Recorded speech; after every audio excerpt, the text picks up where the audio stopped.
life. Welcome back, Shinners. Welcome back to the Shindig podcast, where we get under the skin of the trials community. My name is Tom Hutley. And I'm Matt Pengelly. And today we are getting under the skin. It's our first brand. Yes, first official bike manufacturer. Yeah. Which actually sadly... Everyone will have ridden one of these bikes at some point in their trials career. And if you haven't, are you even a trials rider? Yeah, or unless you're a new trials rider. But even then, I think there's still some knocking about. Very special man to join us on that conversation with this brand. I think we've been building up to it enough. Let's hear it for Joe Poyzer from ONZA. Oh. Thanks, guys.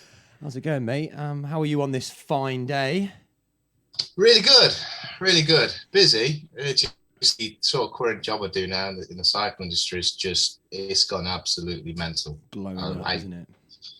Yeah. It's a sunny day where you are as well. Yeah, I've had to put I'm down in my basement with a window, and I've had to go and put a piece of wood up against it because there's just too much glare on the screen. It's a nightmare. We're getting up now. I can feel sweat on my forehead. That's how hot it is in my room right now. Yeah, we've only just started, but we have to shut the windows for audio. Because otherwise you'll hear we live by a train track and all that malarkey. But yeah, fine day. And where are you in the world right now, Joe? I'm at home. I'm at home in Nottingham.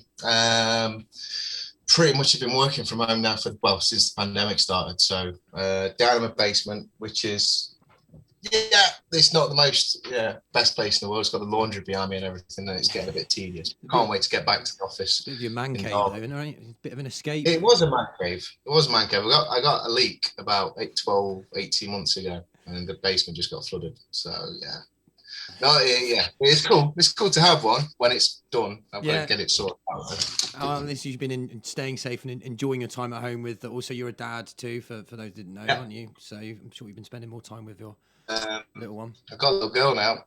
Yeah, Poppy. She's 3. She was 3 last month. So I've just had to quietly. I remember when you first had her. Wow. Yeah. That would have been. I think last time I saw most of you guys would have been Radfest in 2017ish. I think maybe 2016. Yeah, it would have been maybe 16, sort of 17. So, I mean, of course, we are a trials podcast. We're here to talk about trials and dig out some info from yourself. Yeah. Let's go right to the start of the story, right? ONZA, let's go. ONZA, right back to the beginning. There's so much to ask. Lots of people had other questions to think. Adam brought up a few bits a couple of weeks ago on the podcast. So yeah, we want to hear it straight from the horse's mouth, so to speak. But first of all, I was told that you said to Adam, this is maybe, correct me if I'm wrong, many years ago, I'll never get into the bike industry. Me? Well, that's what he said. Was that true? And then you can tell us the story of how you did. Well, I might have said that. He's not sure. He's like, maybe. Well, how did you get into the whole ONZA thing? Give us, let's take us back to the start, if you can remember, Joe.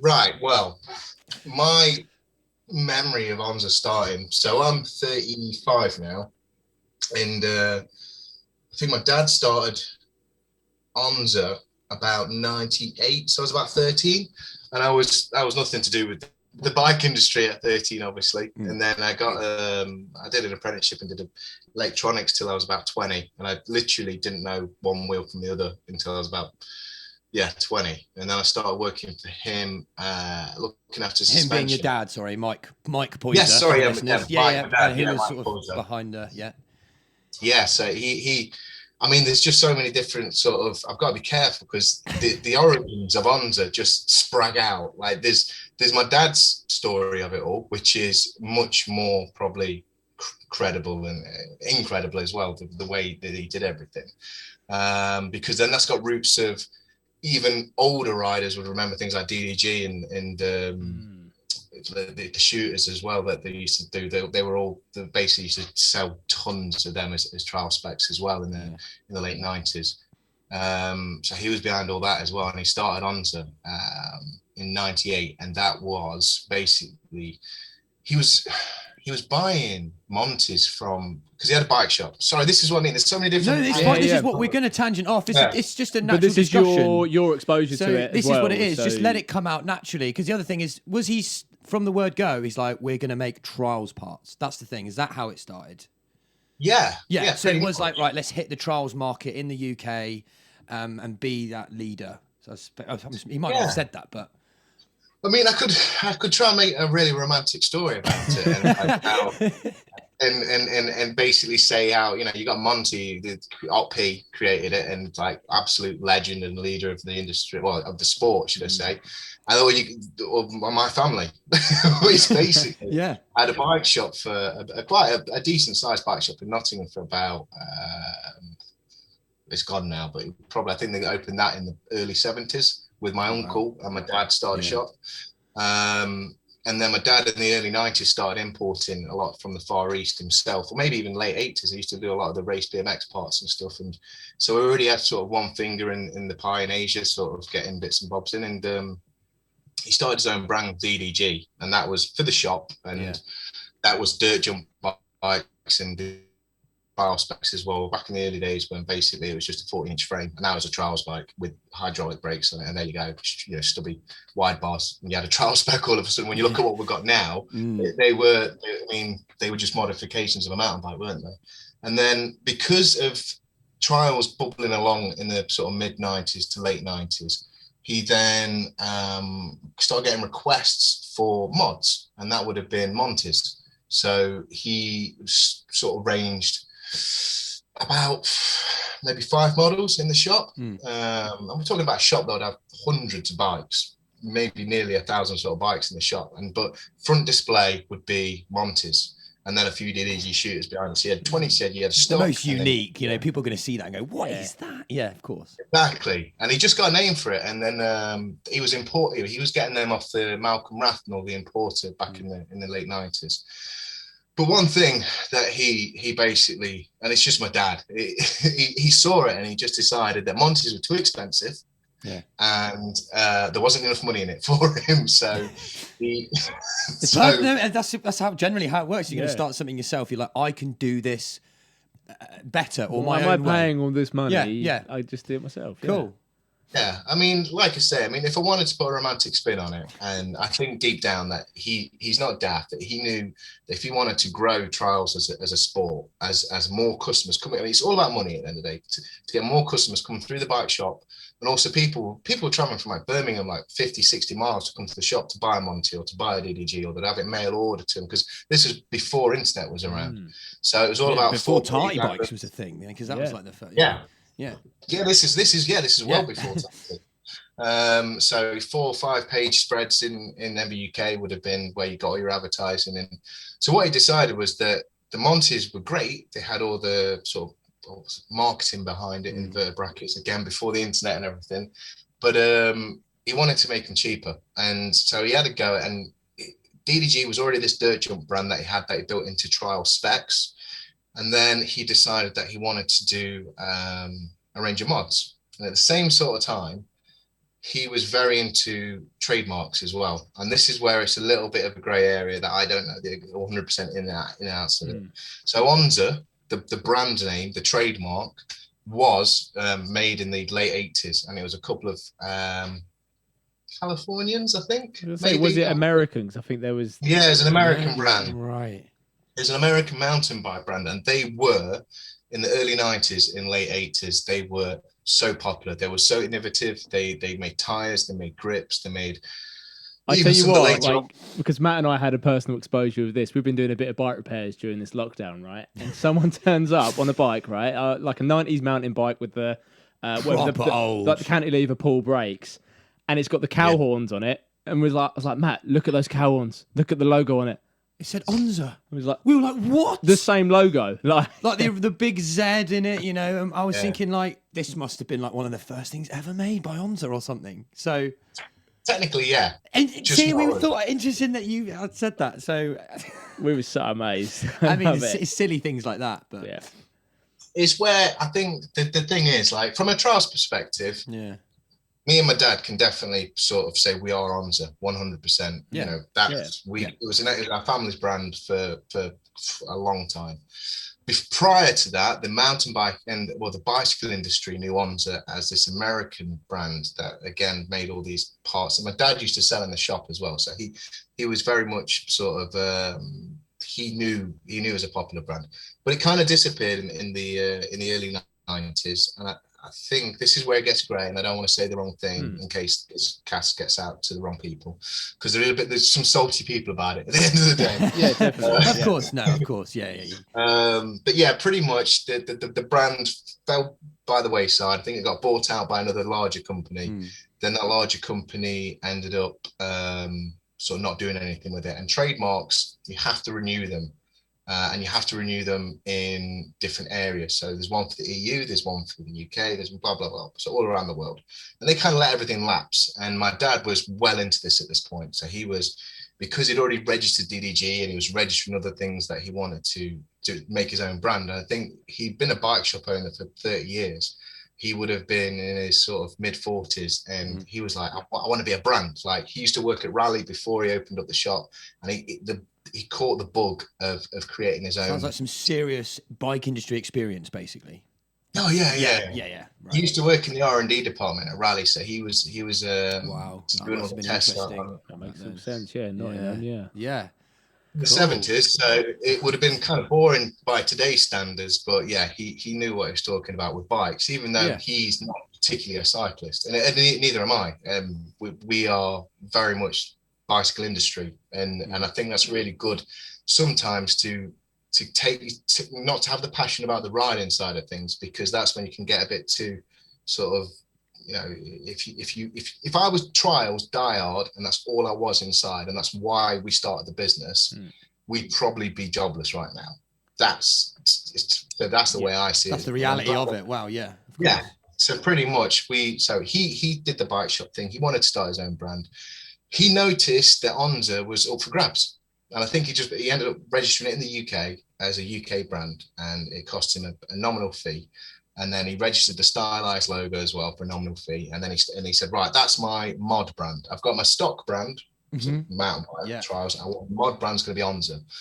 And then he came up with a T series. So it was obviously T stood for trials. So you had a T Bird. I think the T Bird was the first. Do you know what? I never thought of that.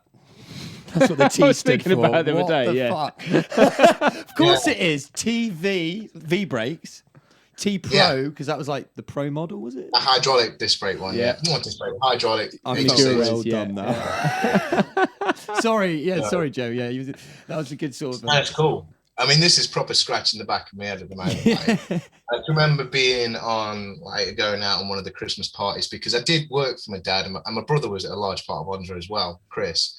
And he's 10 years older than me, and my dad's sort of 72 now as well. So I'm the youngest one left out of the Poyzers in the cycle industry. And I can remember being like on a Christmas do when it was like 99 or something. And like, you know, you do the Partridge in a Pear Tree song, like, you know, five. I remember that. There's about 15 of us like in this Italian restaurant. I wouldn't say I was pissed. Or maybe I was a little bit pissed. We've had a few drinks before, Joe. Obviously. Well, yeah, I know. Yeah, I'm just saying. Joe was, you were, jolly. Joe was jolly at the time. Not surprising. But yeah, I remember basically they were all replaced with different trials bikes that we were building for that Christmas. And like I can remember like the winter of like '99. It was epic. The amount of trials bikes that again, this is before Tarty. This was pre-internet. This was mail order. This was the good old days, and we were just smashing ONZAs out left, right, and centre. Because I think the TV, which would have been the cheapest model back then. So again, I'm a Saturday lad at this point, so I'm like maybe 14, 15. But a TV would have been the cheapest one. I can remember that being about 219 quid retail. Yeah, it's about right. I was just thinking, because that was my first one. I had to convince my parents it was like a Christmas gift, and it was like, I think it was This one's got a seat, 249 or whatever. Because that's what the bottom line was. It was like entry parents. level. Had to wait until Christmas. I couldn't get it any other time of year. It was like, right, save it all up for then. And yeah, that was the entry level. You know. I mean, as far as the frame designs and everything else that came from that, my dad would have had something to do with it, but that's beyond me. So the late 90s. And then I kind of went on a sabbatical away from ONZA, did my own thing in electronics, lost my job, came back in 2005. I was at work for 2 weeks. He sent me to Taiwan to work in a factory for 2 weeks to get my head around stuff. So I got through in the deep end. So he's already asked you at this point, like, hey, can you come and run ONZA with me? That's no. He wanted me to run, because the bike shop was called Super Cycles, so that was the business name, and then there was obviously sub brands under that, DDG and ONZA, and then he had another one called Super Shocks, and Super Shocks he was starting to be like a suspension specialist in the UK as well, so he was importing X-Fusion and spinner forks as well. So we were the service center, and what he wanted me to do is come in and basically get my head around suspension. Not from the bikes, not really anything to do with bikes. Come in, learn suspension, and become some sort of suspension guru and do all the maintenance and repairs and everything like that. Which I did. I did that for 2 weeks. Came back, and then about a week after I got back from Taiwan, it was all right. We're going to go and do the cycle show. I was like, okay, then where's that? It's down at the. I think it was the Excel Centre down in London. Yeah. I was going to say NEC in Birmingham or Excel, Yeah, NEC was the bike show, I think, in the late 90s. Then it became the cycle show down in Excel was the first one I went to. And that's when I got my first taste of trials. Like, that was, I think it was in like September or something. And Ben Slinger and Danny Butler were riding for us. And that was where I first saw my first piece of trials, because we built my brother. This is where my brother comes into it more. My dad had nothing to do with these shows. He'd sit back at the shop doing his thing. But my brother was very much passionate about, he was big into the trials scene. So it was like showing it off and displaying it, so to speak. Yeah, pretty much. He was like the marketing power for us, because he was going to the races and the trials. And then he pretty much doing what I'm doing now in the mountain bike side, but he was doing it for trials. But then to the point where he was building all these trials courses for all these shows and stuff for people to come and watch. And I'm pretty sure it might be mixed up, but that one had some big name riders there. And obviously I didn't know him from Adam, you know what I mean? I think we had it was called the International Invitation or something. If anyone knows this, that might be listening and they might know, please comment and let us know that particular event that Joe's talking about. Some people do, mate. They're just like, I know exactly who was there. That was this year, and this was it. Had a baguette for lunch. It was like, I think Chris had built an outdoor course. And then if you qualified from the outdoor course, you came into the main arena. So obviously all the crowds were at the show. Yeah. Came in, but outdoor was like, there was cars involved. So you were like as obstacles, and I can barely remember going out there. And then like Chris Ackrick was there, and he was partnered up. Maybe Martin Ashton was there. Honestly, it was the partners. It was like one rider rode one way and then the other rider rode the other way. So it wasn't even like a normal trials. It was a bit like a speed trials relay style. Kind of, I think I've seen similar things like that, urban street competition style things. But that was your first, like, you didn't even know about trials, but you watched it and was sort of, what did you find? Yeah. Like, wow, this is mental. What was your first impressions of that? It changed a lot. Because it wasn't that I was completely, it was not like I didn't know anything about bikes. I did work for my dad as a Saturday lad probably for about 3 years.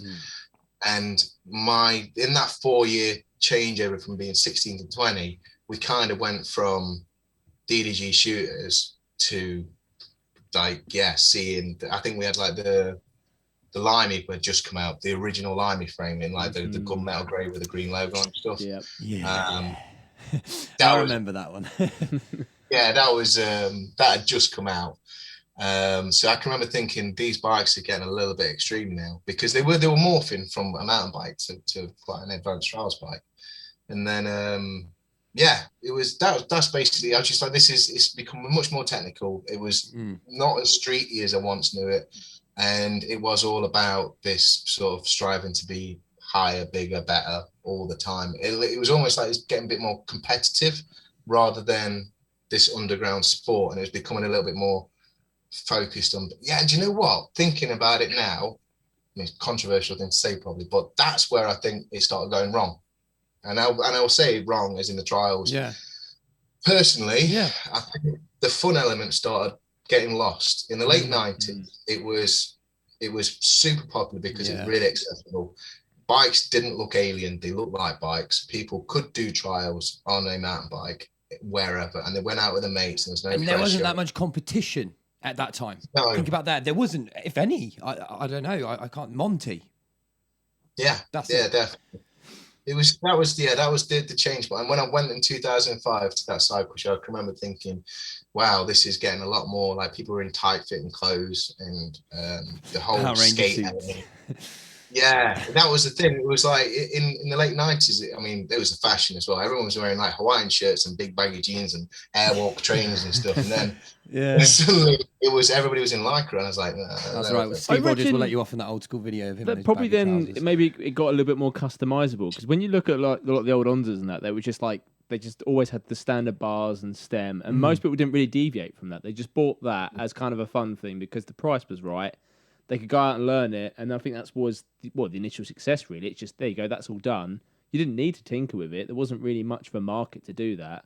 And I think what you're saying there, when it evolved, when people start wearing Lycra and getting more into it, more brands, it became more specific in terms of geos and things, and I think that was what you might be alluding to. I think so. It definitely started, I can, like you say, I don't know. I think it's because it's a different type of...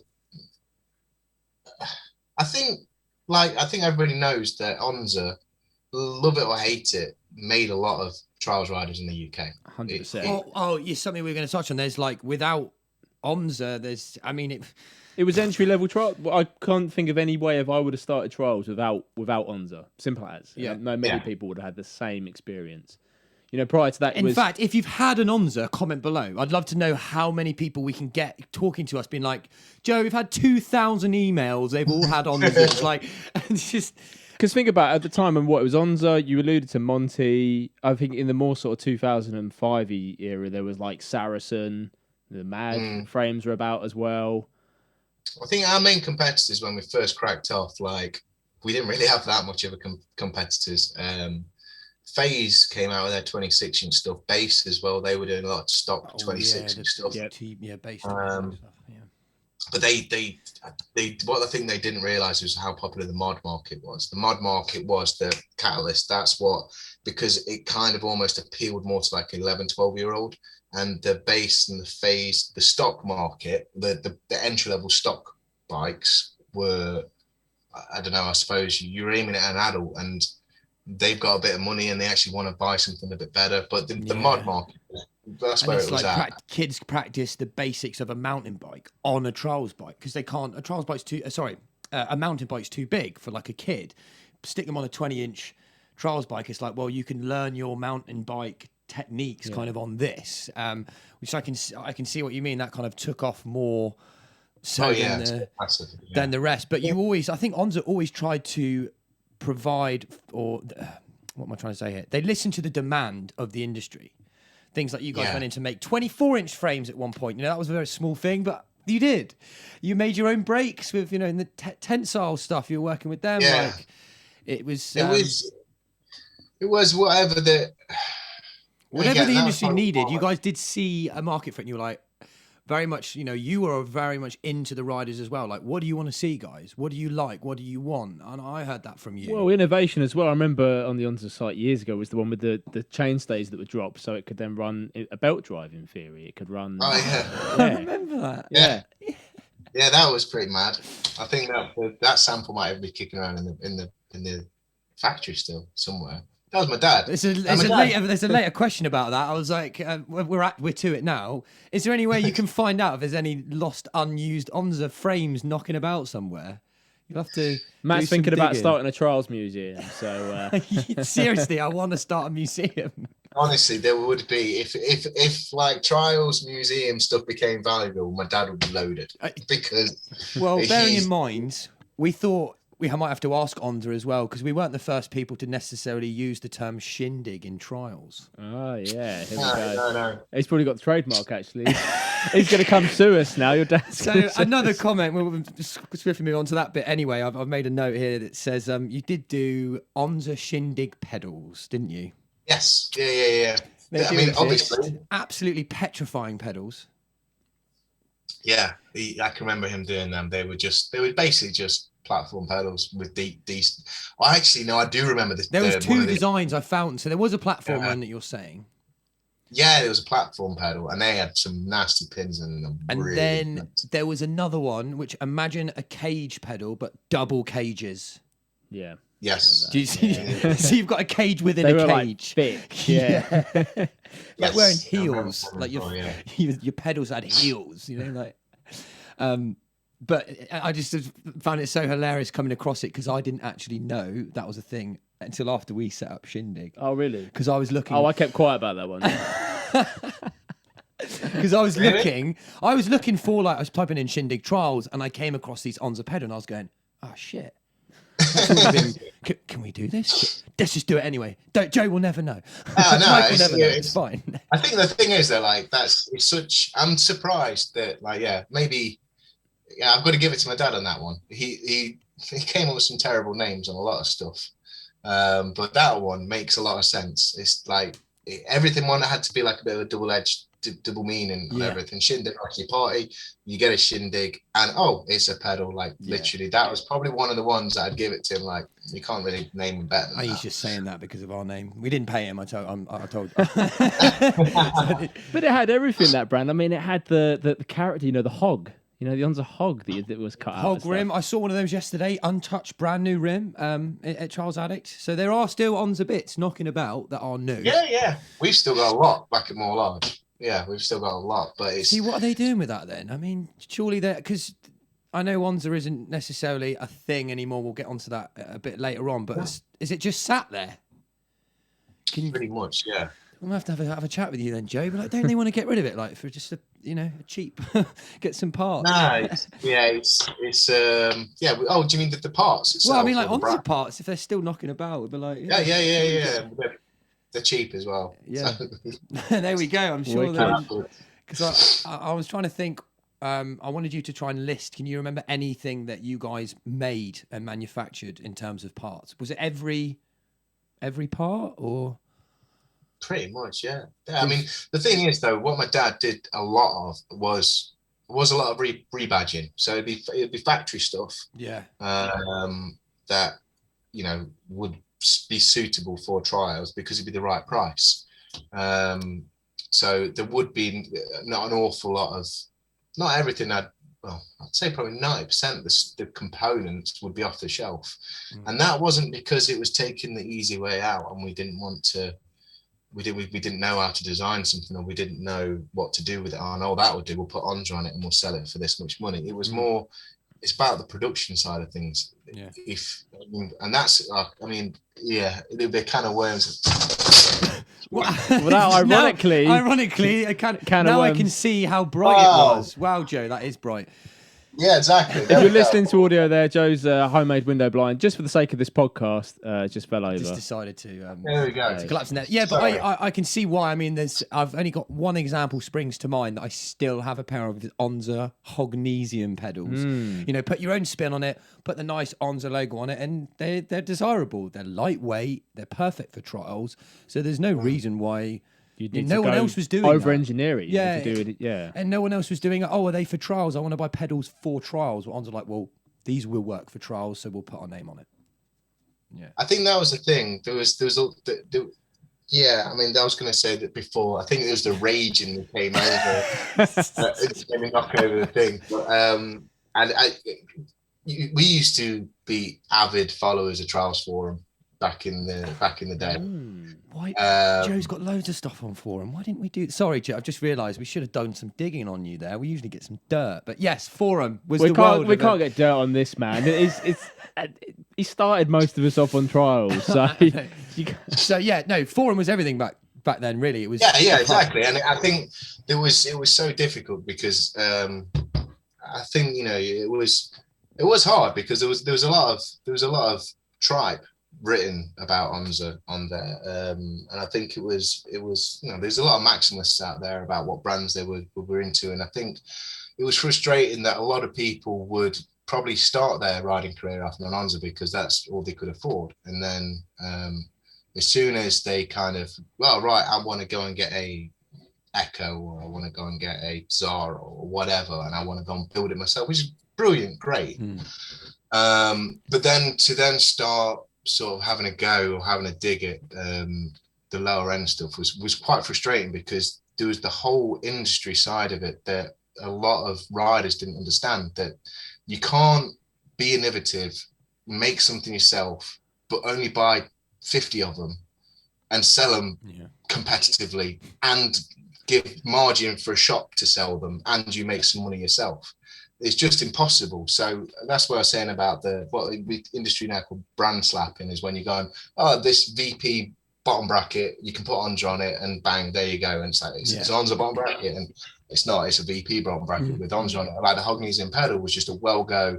I can't remember the numbers after it. It's still Well-Go magnesium. They still make them now. You can still buy them, Exactly. So there was an awful lot of that we did. But I think ONZA was almost kind of like a seal of approval that it was for trials. Yeah, that's what I mean. Yeah, it was. If you weren't sure, it's like, is that suitable for trials? With ONZA, it was kind of giving their approved badge, as so to speak. Pretty much.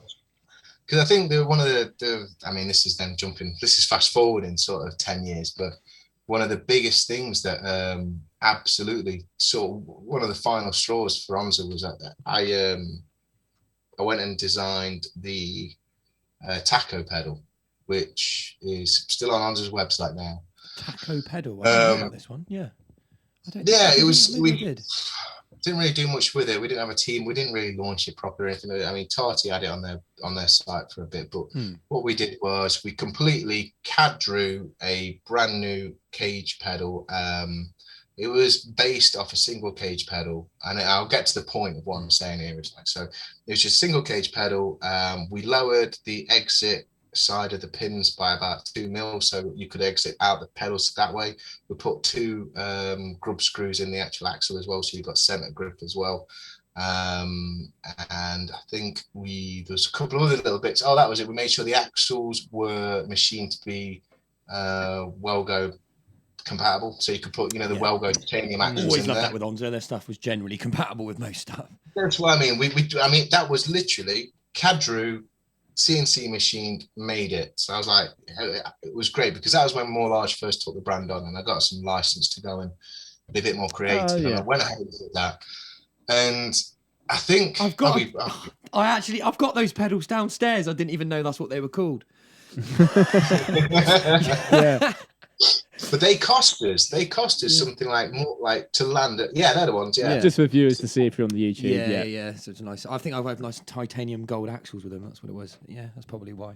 Sorry, Joe. Carrying on. That's all right. They cost like, I think landed. They cost us like 32 quid, and we had to buy something like 500 of each colour as well, because I think we had to buy 1,000 to start the project with the pedal factory, and then you look at it and you go, right, okay, and it's cost us 32 quid. So I think we then had to, I think we were selling them for like 65 quid retail. That's what they were in here, yeah, we're making hardly anything off it, because then we're selling it to somebody like Tati, who would then sell it on.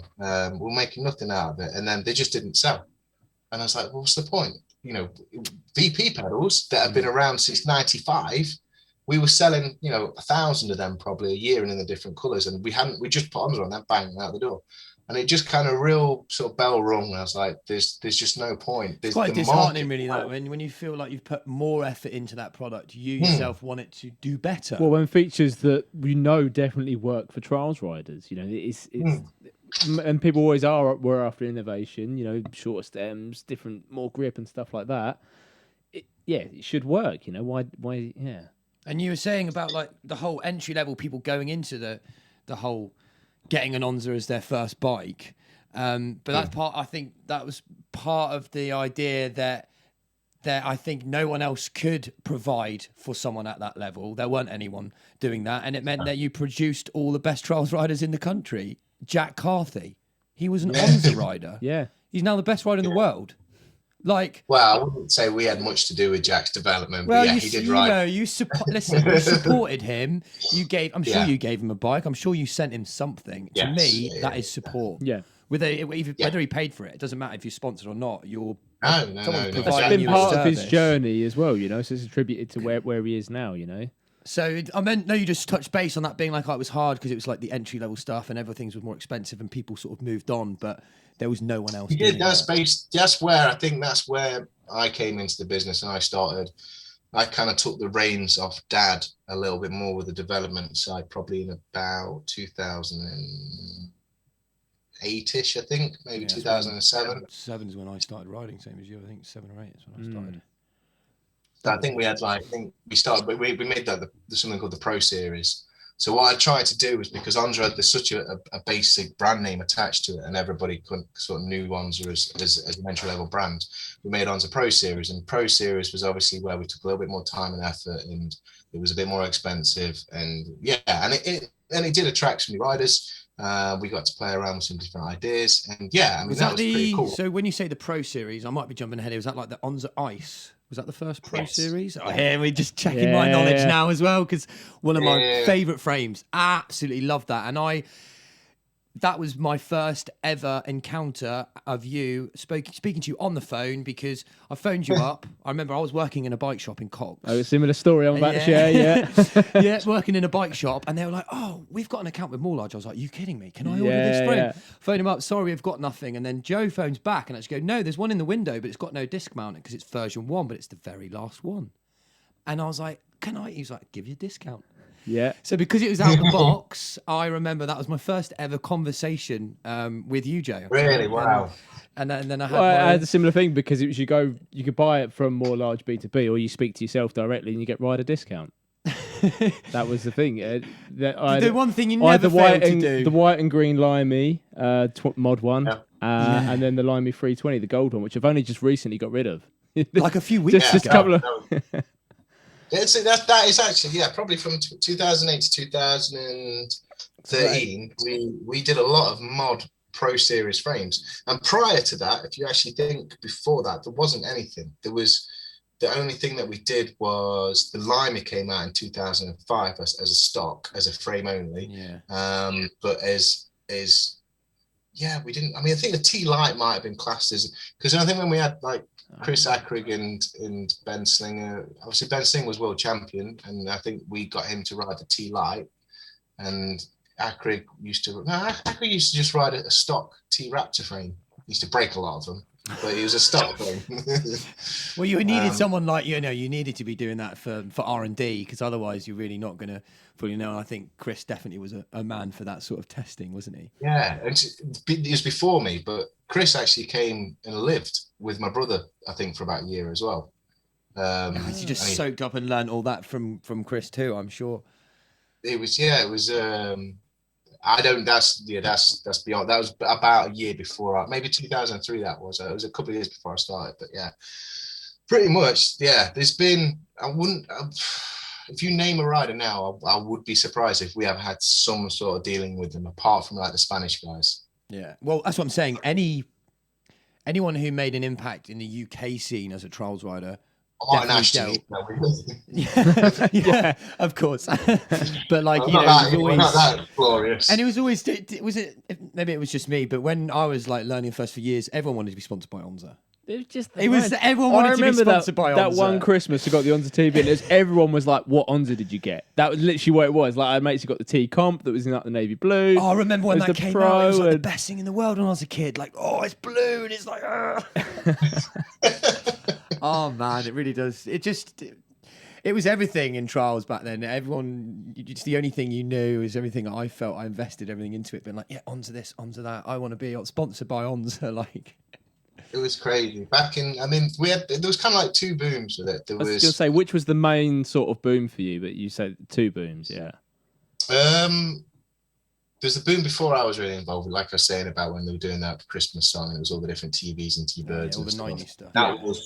I think that was probably more impactful because we, as in the family business, was distributing it, selling it out to the consumers that were coming through the shop. People mail order, and shops were then ringing us up and buying it, and that's unheard of. You don't ring another shop up and say, can I have your brand? So my dad was bringing the stuff, and he was making a margin for dealers as well in it, and that all got a bit mental. And I think that's when it got a bit too much. Like in 2005, that's when he wanted to give the distribution over to 2006 over to More Large, maybe 2000, whenever. But then the second boom came after McCaskill's 2009 Inspire video. That was decent.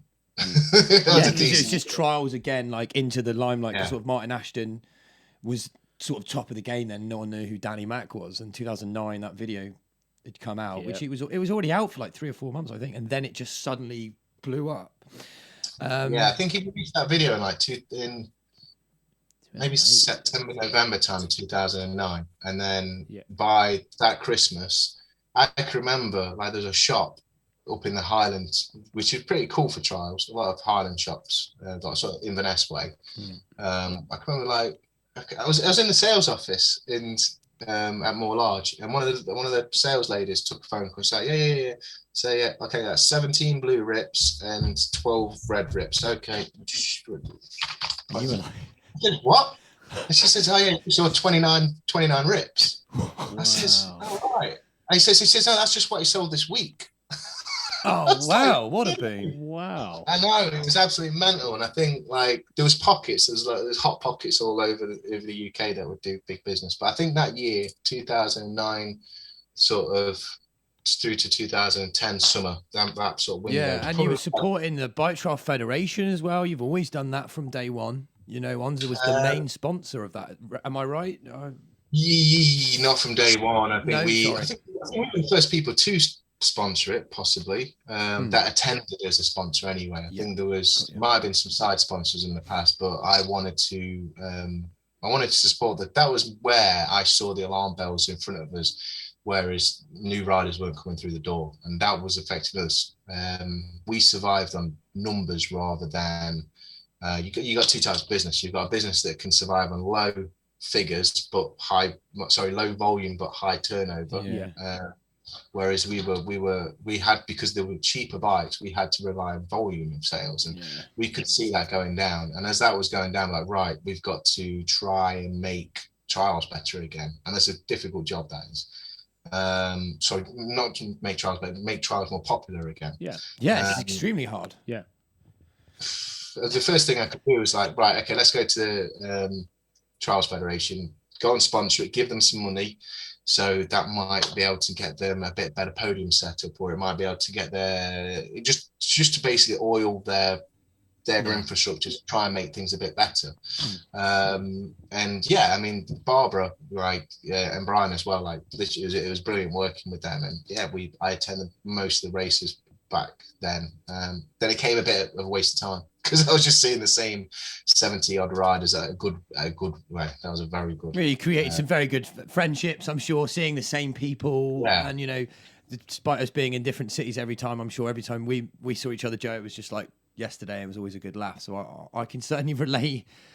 Oh no, honestly, like old friends. Some of my best friendships have come. And you always came to the events, you know, from what did you come? Well, you come to a lot of the Radfests as a brand, you know, and created a place for people to be together. Create the ONZA tent. It was a chill out area. There was a shop. You were just like helping people out, just being a part of the community, which I think that's as a brand is super important.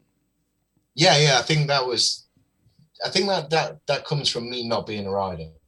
I think you have to try extra hard.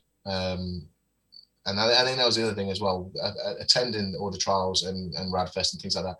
When people can put a name to a face, brand name to a face, they can talk to you about it, and they can say, oh, all right. So, and that was one thing I want to try and get away from in the mid 2000s and late 2000s. That ONZA was like almost classed as this corporate company, because that's what people thought. They kind of thought, this shitloads of ONZAs out there, must be some big massive brand. Of course. And like there must be, you know, so and that was a thing. I think a lot of the smaller brands that were picking up a lot of popularity, that was again just because they were smaller brands. And then I realized you needed to go out and see the riders and basically, and that was the other thing is what I needed to learn. I needed to find out exactly what riders wanted and try and deliver it to them. It was always something new. I was, whether that be a brake or a stem that they were bringing out to. I wanted to ask about Tensile, right? Was that part of that within ONZA? Good Or what one, was? yeah. Yeah. It was. My dad he was on a roll, wasn't he? With his Yeah, I his couldn't brand name. remember, but I feel like it was. So, Yeah. because they at one point like they were the go-to cranks to have. Oh, I've messed up the threads on You the can insert. replace the Guess what? threads. Replace the insert. Like they don't Yeah. do that anymore. Like that's not. A Yeah, thing. that was a thing. I think. Sorry, yeah. You That's see what my he's like? dad. Yeah, I do remember. Like that was. Yeah, Because I I think did my it dad would have twice. taken around the head now because Tensile was Pro Series. Technically, in the first incarnation, Tensile was what my dad had implemented to not be tarnished with the entry level budget stuff, and anything that he had any sort of patent or anything that he designed himself was a Tensile. And there's only so many things that you can design yourself and not have something off the shelf. Cranks, because CNC billets, it's just that he could design that, and he did that. They were super strong. They're very narrow Q factor, so we used to struggle with them catching the back ends on frames as the back ends were wider. Yeah. But they were super strong. Well, yeah, because they were just so. As soon as you increase the offset of some cranks and trials, I think, or you hook it out, that's when they start snapping because your pressure points coming from. Yeah, they brought them in tighter. That's why mine almost like millimeters from my calipers. Yeah, exactly. The smaller the Q factor you can get on your cranks, it generally means that around the knuckle of the bolt's a lot stronger. And my dad was all behind all that. And again, like replacing the pedal inserts, and I can remember little things like on the Pro Series frames, he wanted to put a steel cap around the head tube because you was used like flaring head tubes always used to be an issue in the early days. So he started putting steel caps around that, and then you just see riders knocking them off because it's say 50 grams. Well, let them do it rather than you. You know, you put it to that stage, and I mean, ONZA brought out quite a few bikes. I couldn't name them all, but I did want to ask: was there a favourite trials bike that you had, Joe, that you really liked? Visually, I loved the Limey one. And it's not called the Limey, it's just the Limey. Yeah, the original 26-inch one, the gunmetal grey and the green and the Union Jack flag on it. And I mean, the Union Jack flag is a bit corny and stuff, but I mean, that was the whole idea of it being a Limey. It was because you had Cox being French and Monty being Spanish, and like the Limey was meant to be. ONZA's like, yo, we're UK. That was great. Yeah, exactly. That's what I loved about it. Yeah. And that I loved that. It was pretty modern actually.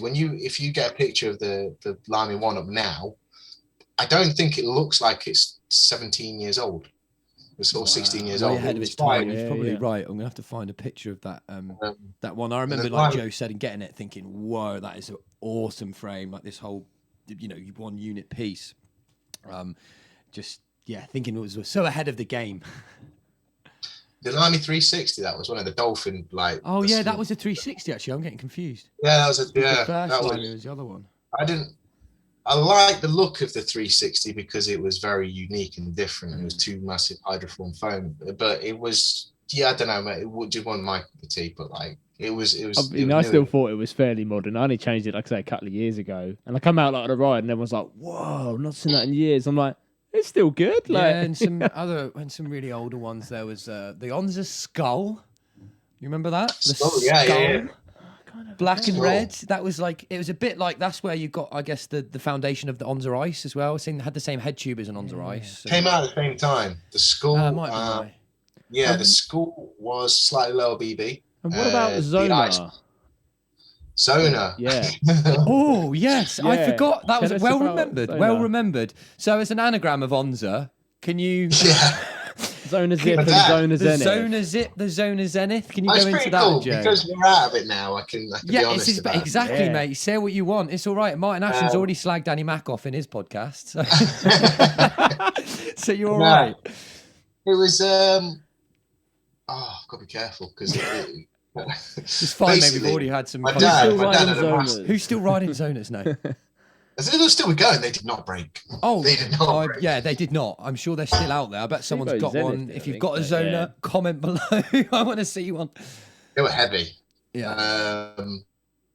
But now I think my dad really couldn't stand what he would call fat tax, which is basically when anything that would be overpriced, and he was very much like, he knows how much a frame costs, and he knows that if it's got a bit of CNC on it, or if it's got some bits and bobs on it. But if he could actually visually see something that shouldn't be that much, like he was trying to bring in bikes and give a dealer margin as well. Do you know what I mean? And make it accessible to us, by the sounds of it. Without exactly. Mike, the trials may never have been accessible to most of us. Wow. Exactly. Yeah. And that's what I mean. He was happy to maybe only make £8 off a TV if another shop was selling it for him.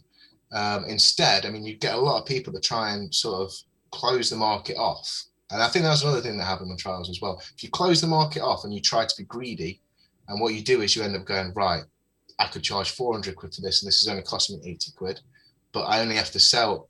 I don't say that I can only afford 50 of them to bring into the UK, but I don't mind that, because if I sell them for 400, I made a load of money off it.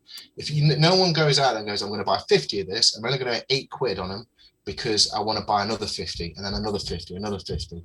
And then it just became too many people were coming in and going, yeah, do you want my £400 charge frame or my £450 charge frame? It was like, that's just, yeah. So what he did was with Zona was he made the anagram of ONZA, and then he ripped off two very well-known brands.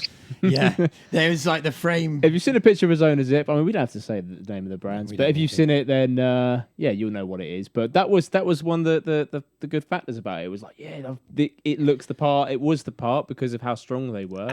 I always find it funny because if someone had broke a frame, this is what we used to do as sort of kids. You broke a frame, you cracked it, you go, you need a Zona, mate. It like became a term because it was just so solid, and it's like an ONZA but even stronger. Like, it could take some shit. Now there was I mean, to be honest with you, the Zip probably wasn't so much that side of things. So I think the Python was just the Python. Yeah. Like it was a good frame. It was Craig Lee Scott was obviously big poster boy for it. It was massive. Everybody loved that frame, and I think my dad just got the off chance to get one. But I think the Zenith, the 26-inch version, probably was doffing the cap a little bit to Cox, sort of saying, yeah, we can just buy this and sell it for this much. Well, you know, just yeah, and I think that was pretty much it. I mean, I it's not very PC, and it's certainly something you want to find me doing. Into no, but I think what you mentioned there is really respectful for anyone who's worked in an industry or has a shop or knows someone with a shop. To obviously what your dad did there in terms of pricing and actually letting other shops being able to benefit from this, because you know, having a distributor, you know, being able to import it, distribute it, the shop then makes something on it. It's, you know, how the supply chain should work, really. It's not right that someone who doesn't do any of that, doesn't look after the shops, doesn't do squat, can make so much on it. So it's a real admirable thing to do, and it's like very difficult as well. I mean, like, you've got the tax as well. If you bring in bikes like as we were, like 98% built how you normally get down to a bike shop, you have to pay sort of like 14% duty on them as well. And like obviously everything was above the board because that's how we were doing things, because we were in the industry, we're selling to the bike shops and everything was ticking along like that. So there was like we had to not make a lot of money to make sure it was widely accessible everywhere. I think that was a frustrating thing, really. I think like we probably as a family probably could have lived a bit healthier. A few sleepless nights, long drives, exactly. hours to events. I know you had that sort of lifestyle, Joe. Every so often we'd have a chat about that. So I know that was hard work, mate. Yeah. And if no one said it to you before, fucking thank you, mate. Thank you so much. Like, that's you know, my opinion of ONZA is the one brand in the UK that really gave to the community, not just making parts accessible for somebody, but they really just sort of, I felt like they gave something back. I felt really like a personal level of contribution from you, even into my riding. All I did was buy parts from you, but it just felt like you went above and beyond to be like, are you happy? And it's like, I'm just Joe Bloggs from down fucking Cornwall. So I like to think that I hope everyone had the same sort of experience I did. I think the thing is, I think a lot of trials riders didn't realise how small that bubble is.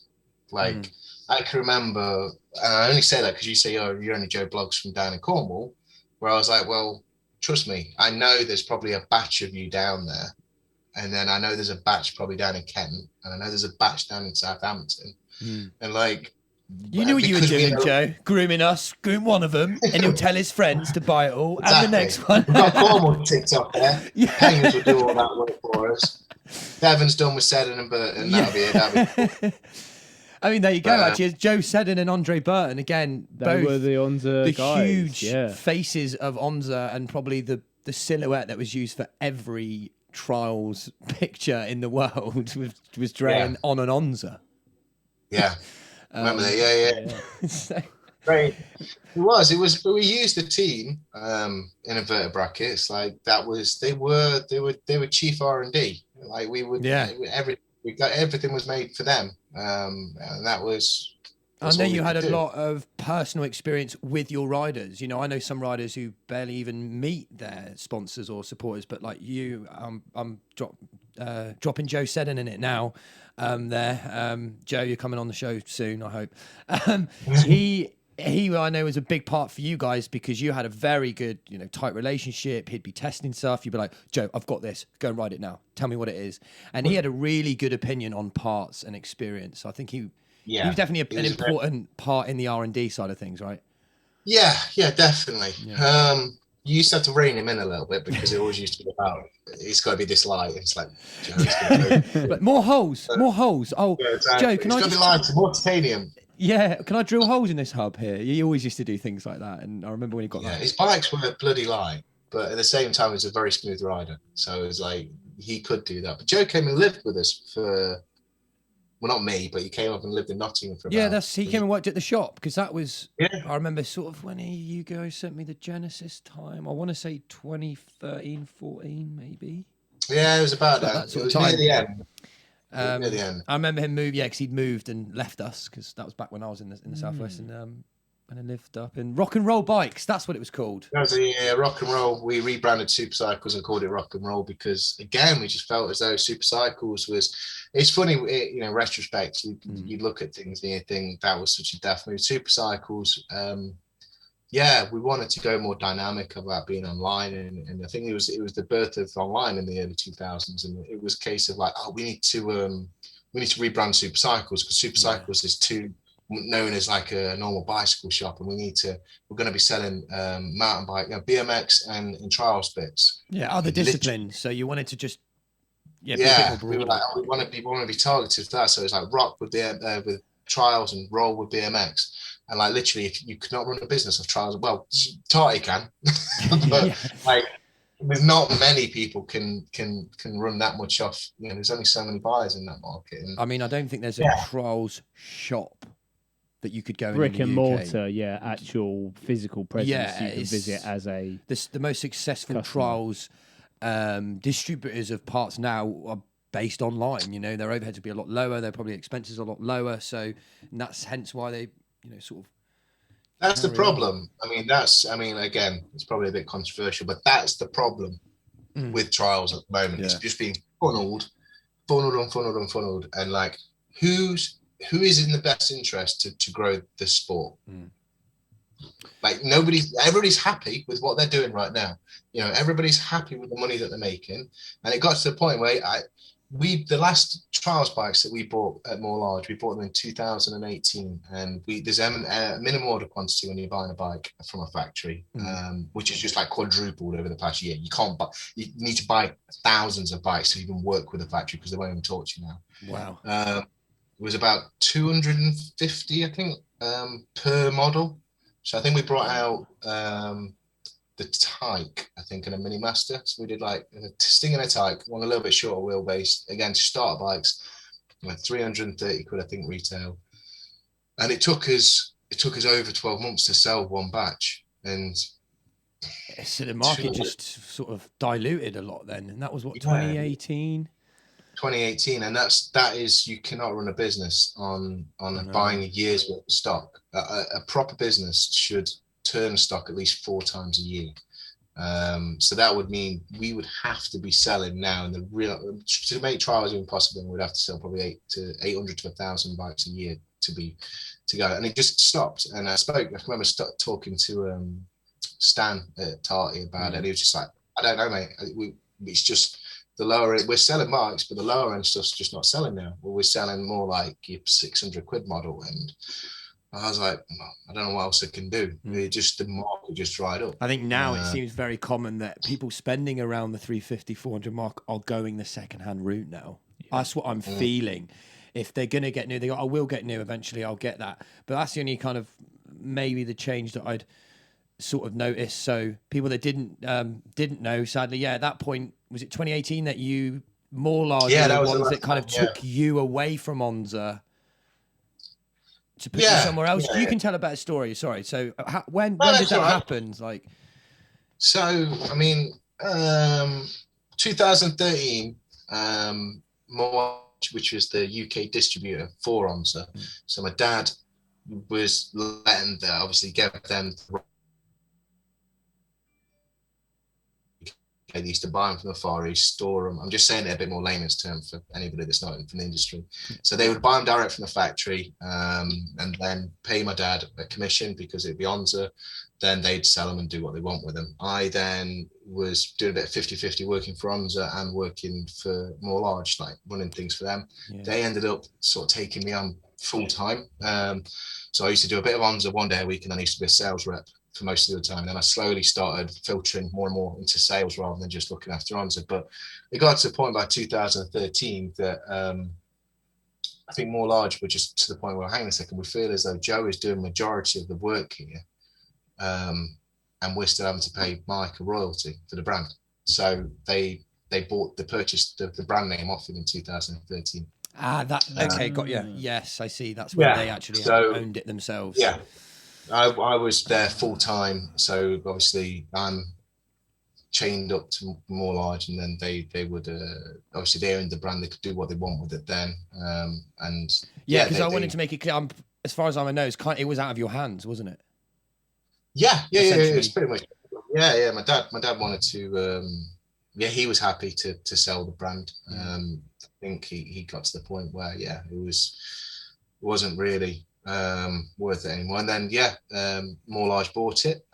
We carried on doing trials for a couple of years. Then we brought out in 2015. We branched out into mountain bike, and that was where we made steel hardtail mountain bikes, which was kind of doffing the cap to the early 90s, which is what the mountain bike trend was for ONZA. So everybody knew sort of back to its roots a little bit. Back to its roots, exactly. Well, still doing trials, and we kind of split the website up so you could have trials or you could have mountain bikes.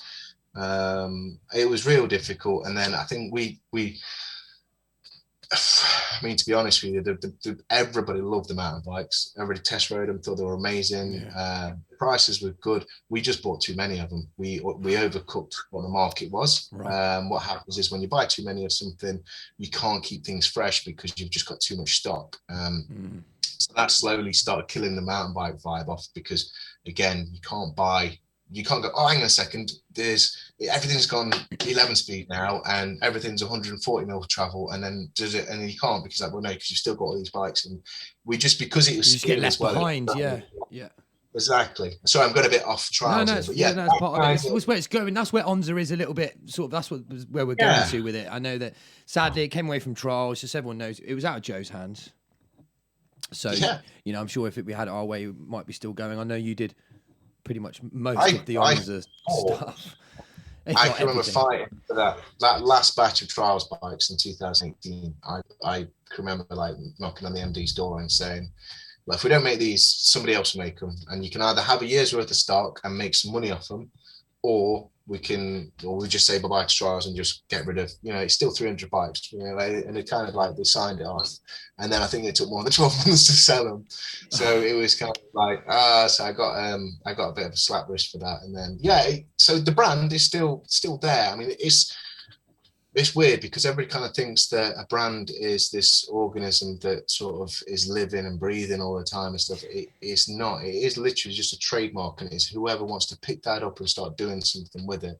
And More Large as a company now, they've got an awful lot of things going well for them, and they've got a lot of their own brands that they look after. And I think ONZA is one of those where we've parked it for the time being because it takes a lot out of you running a brand, and it's probably underestimated exactly how much effort it takes from a team of individuals rather than just one individual. I think that was kind of what was misconstrued. I think when the brand first got purchased was like, Joe can run ONZA, but then after a few years it's like we need Joe to do this as well, and then it's like, well, 1 second.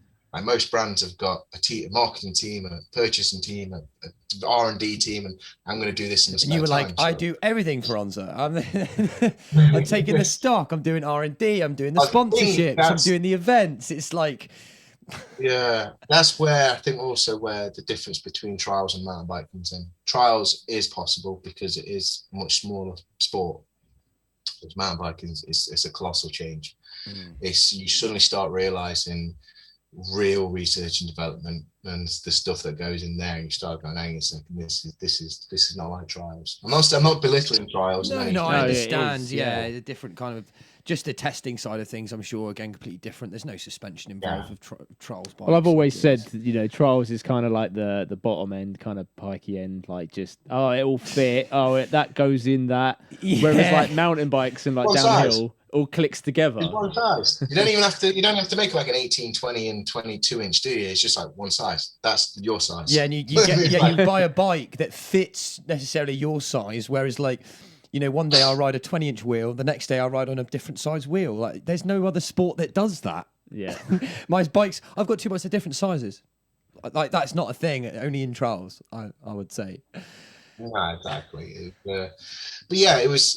So yeah, it's sad. I can remember like driving back from Radfest. I think last time I saw you guys, and I'd been kind of separated from trials probably for about 2 years, and then I went down to Radfest, and I can't remember what we were doing down. You had a blast and ate some dodgy food that James may have cooked it in the middle of the night. Oh, that bacon was terrible. He still remembers it. Yeah. Yeah, honestly, I got a picture somewhere. It's disgusting. The bacon was just swimming in fat. That's one thing I remember that night. Just James trying to cook bacon at midnight and trying to feed it to Joe and being like, "What is that? It looks like roadkill, but it was just bacon." I did, yeah. It was. I can remember that. I can remember driving back. I can remember just thinking like I don't think. Deep down, I can remember because I think it was a lower attendance figure as well for Radfest as well, and I can remember seeing the same faces that I saw probably a couple of years prior to that. And I can remember just like driving back thinking, I can't see anything changing. Yeah, it's sad growth, you mean, or something new? Yeah, exactly. And I thought like there's like you, James, Joe, Prattley. Literally, there's so many riders that became they're like friends. I used to get to them a lot and. And I can remember thinking to myself, well, I'm not really going to see them anymore. It was quite sad. Yeah, I can remember just thinking, this my only connection with these people is through the brand, and if the brand's not going to be able to carry down this, then it's Well, you'd be a fool. But, it's true. I mean, the one thing now, if you like you say, you've been away from the trial scene, perhaps we can indulge you in. I've got to say, the last 12 months, mate, is booming again, isn't it? It's got like a bit of a boom, yeah. Whether it's from a business sense, whether it's the correct boom or... Yeah. It's definitely got a buzz. That's probably the better word. Okay, let me I'll reword that. There's a buzz going on because there's at least 5 or 6 people, even from my hometown, who are getting new bikes again. They're reaching out, and people who haven't ridden for 15 years. There was a guy who went to the workshop, trials at it yesterday. He's like, I haven't ridden a bike for 25 years. He recognised, I've been listening to the Shindo podcast. It's made me want to get a bike again. So brilliant. There's a. But I think it was largely when everyone was locked down in 2020. I think a lot of people looked in their shed and went, right, what can I do in the back garden? Oh look, there's a trials bike there. Like, I haven't ridden for a while. It's if anything, the best garden lockdown bike sport. If you're a real true cyclist and you didn't attempt to do trials on your normal bike in your garden, what the hell were you doing? Like, there's literally. I can remember the people that we used to sell bikes to, or at least have inquiries from the downhill side. I can remember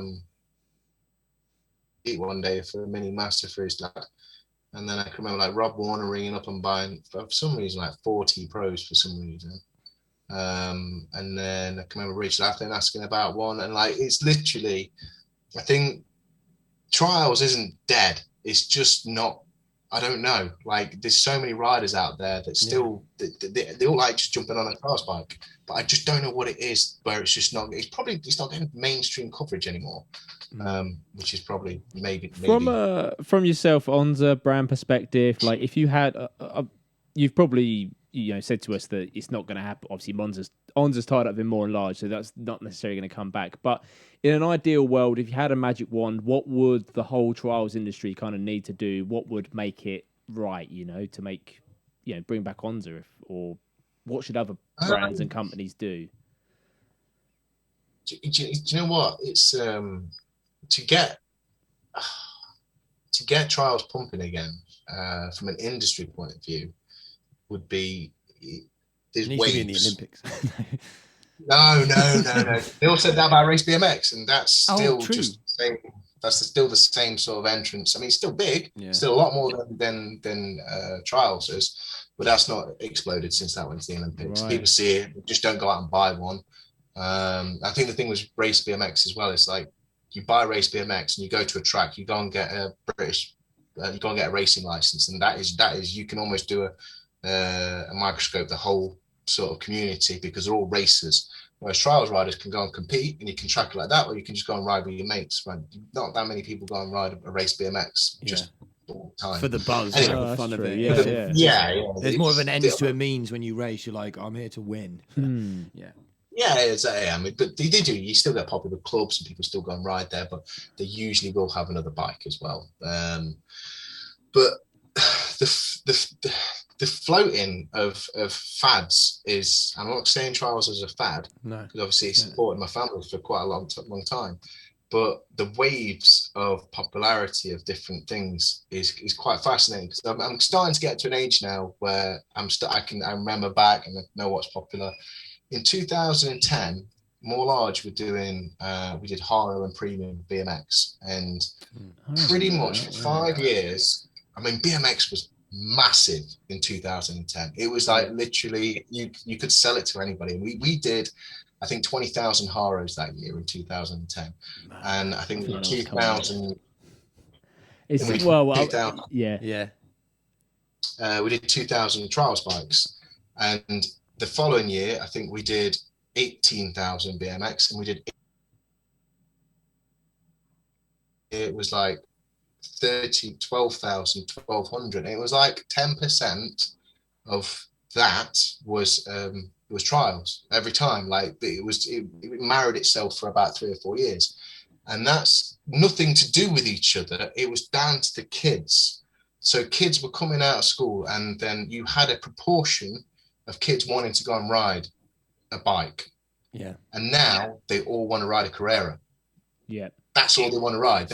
That's so true. Yeah, Stormzy brings out a video with them riding a Carrera, and all of a sudden they are like they've gone up in the world. Like, oh, you got a Carrera, mate? Do a wheelie. But all this stuff is cyclical, so that's just going to end at some point. It's like skateboarding. That will have various waves, and that comes in and out. And the problem is if ONZA's not there.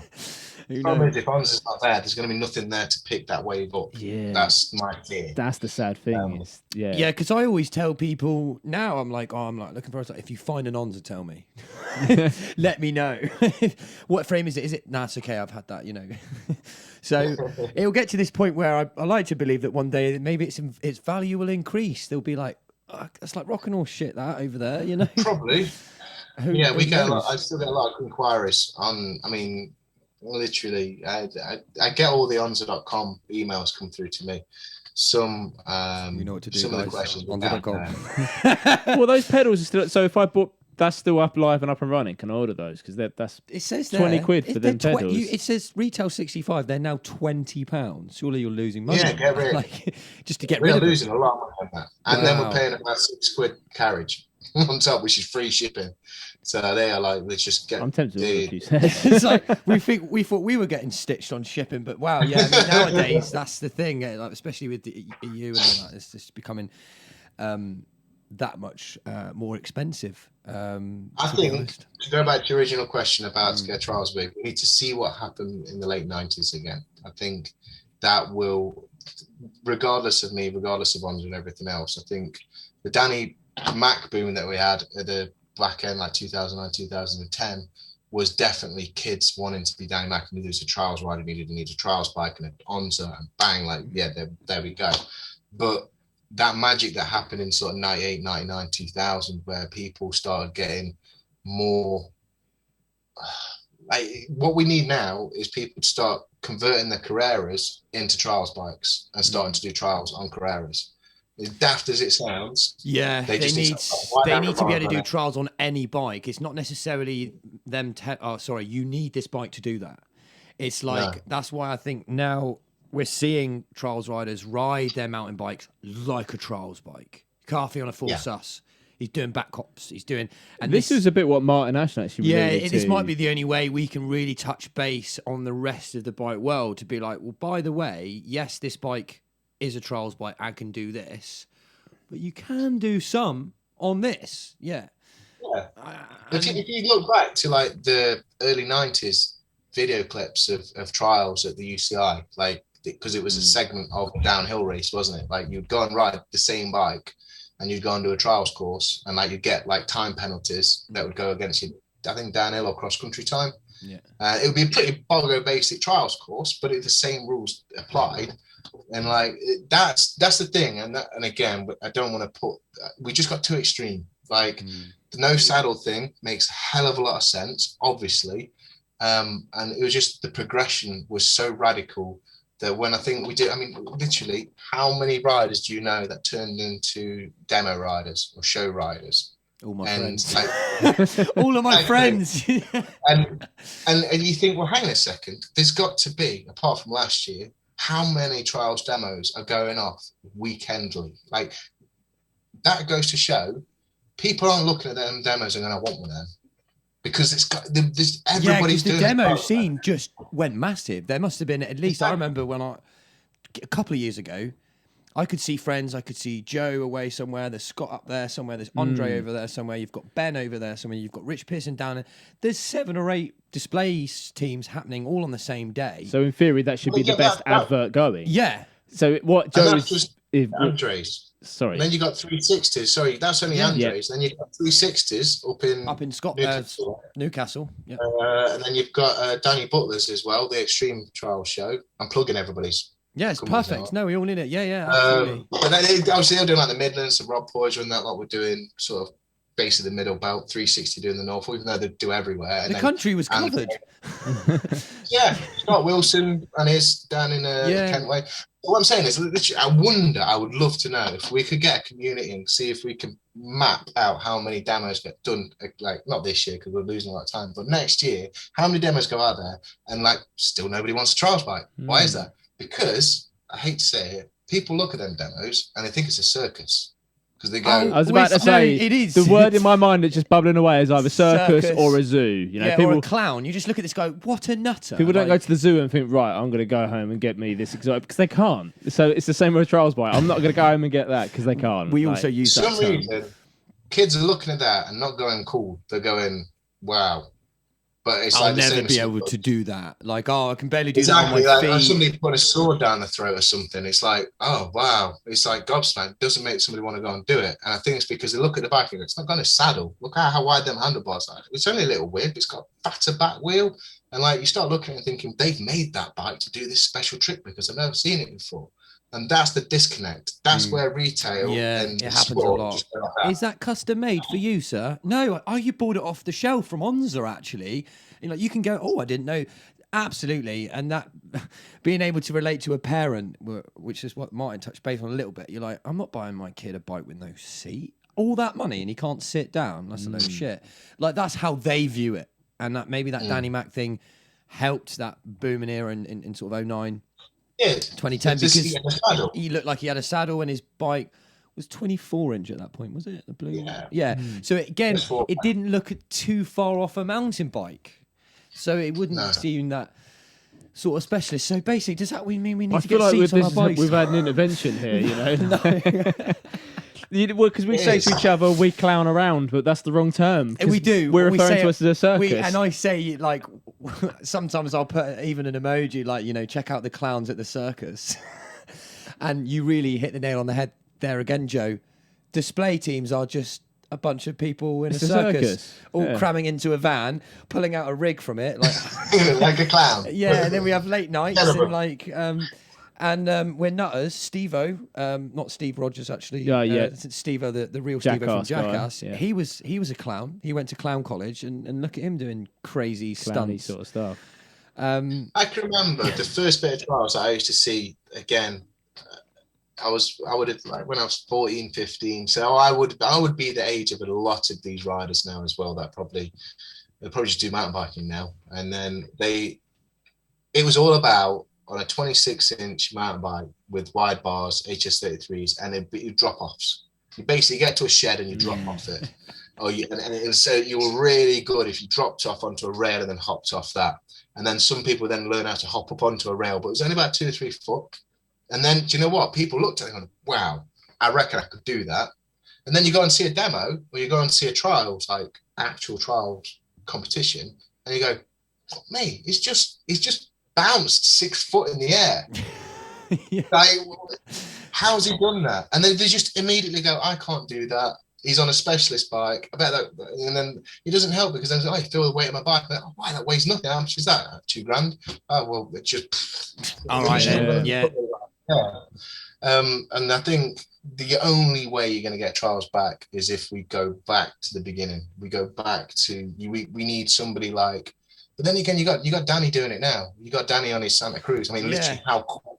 He's cool as F there. Like he's on a wicked, like you can't get much cooler than him, and he's still not bringing people into trials. It's mountain biking. People are still going to mountain biking, and it's about getting that Carrera needs to bring out a trials bike. Yeah, that's it, isn't it? Or like, just as soon as you two could do it. You two could do it. What's Go I'm and get Carrera Vantage, put some HS33s on it, put some wide bars on it. And then there you go, just some sticky tires, and just do some drop-offs and start doing some videos. Yeah, can you do trials on a Carrera? Yeah.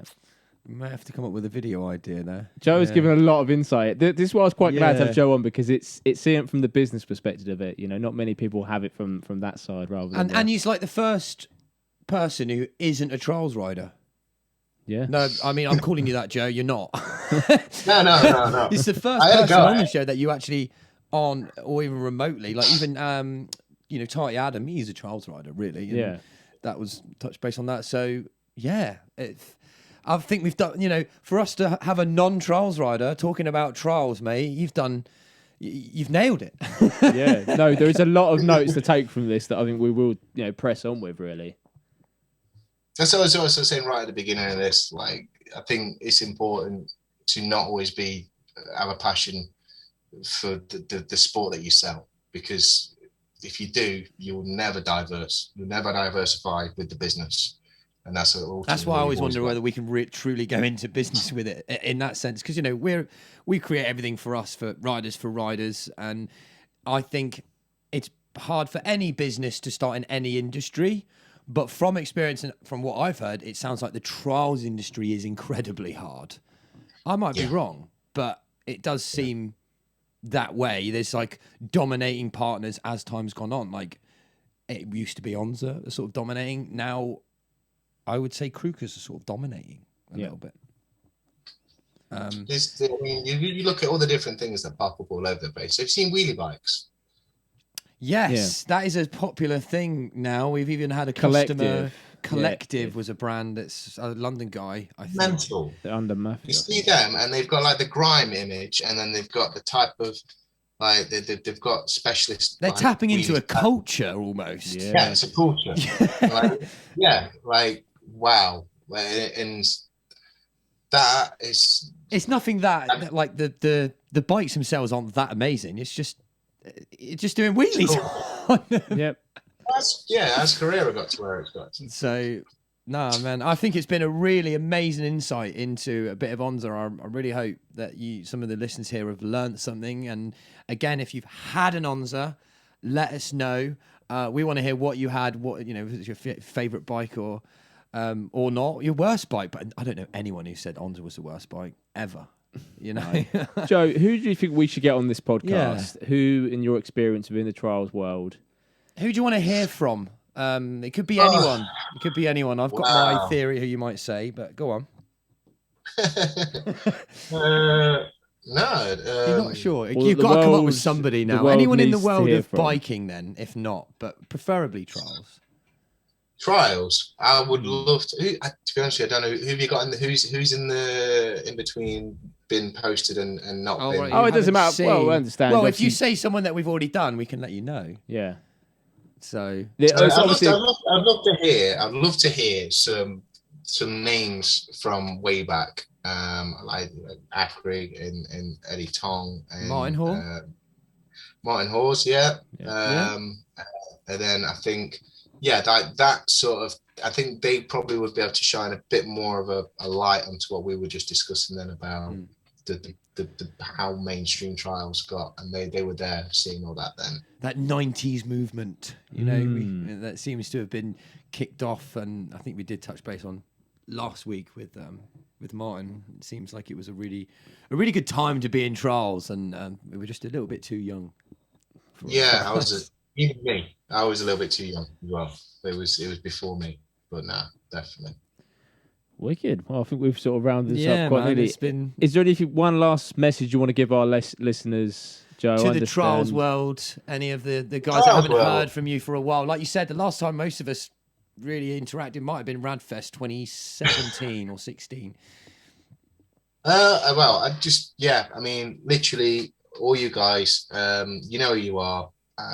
Anybody that I've met sort of in the trials world, sponsored, you weren't sponsored riders, your friends. And basically, yeah, I miss you all. Like you wouldn't have ridden for us or worked with us or collaborated with us unless we liked you. And yeah, it's a shame we don't get to see each other anymore. And hopefully, you know, next time there's a Radfest or something, I find an excuse to go down there. But well, there is one this year, Joe. We may not expect you to come be there perhaps this year. It's but, penciled in July, beginning of July. But we won't force anything on there. coming. Yeah, I know you know being a dad has its responsibilities as well, mate, and I'm sure you've got very, very busy with more large, but it's still good to hear that you're still in the bike industry and still got your toes in the right place, really. And thank you for finding the time to speak with us, because you do it's been great. busy, It's been hectic great. schedule. Yeah, man. Yeah, it really means a lot. And you know, on behalf of the kind of the trials industry, A lot of people, will want to everything hear this. that you've really done, mate, and has huge. And I don't actually think you realise some of the impact that you've made. So again, we've said it before, we'll say it again, mate. Thank you so much for everything that you really did with ONZA and drive it. Essentially, mate, you were ONZA. You say it was a trademark. You were ONZA. Your dad sort of was there in the background to help you, but you were it, bro. And Thank you. Thank you Thank so you very much. much. Thank you so much for everything man. you've done. It's been an absolute pleasure. We've been the Shindig Podcast. I've been Matt Pengelly. I've been Tom Hutley. And you've been Joe Poyzer. Catch us every Friday on your podcast platform of choice, and regular media. It comes out on the YouTube as well, so make sure you subscribe. Yeah, make sure you over comment there. below. Give it a like. If you were an ONZA rider, if you wanted to see, maybe one day we'll bring ONZA. Do you want ONZA to come back? Should we take this? No, I'm not going to say anything. Just let us We've know what you covered thought. Any messages to Joe, and I'll send them back on. So again, absolutely amazing. Thank you so much. We'll see you again next time. Bye-bye. Ciao for now. You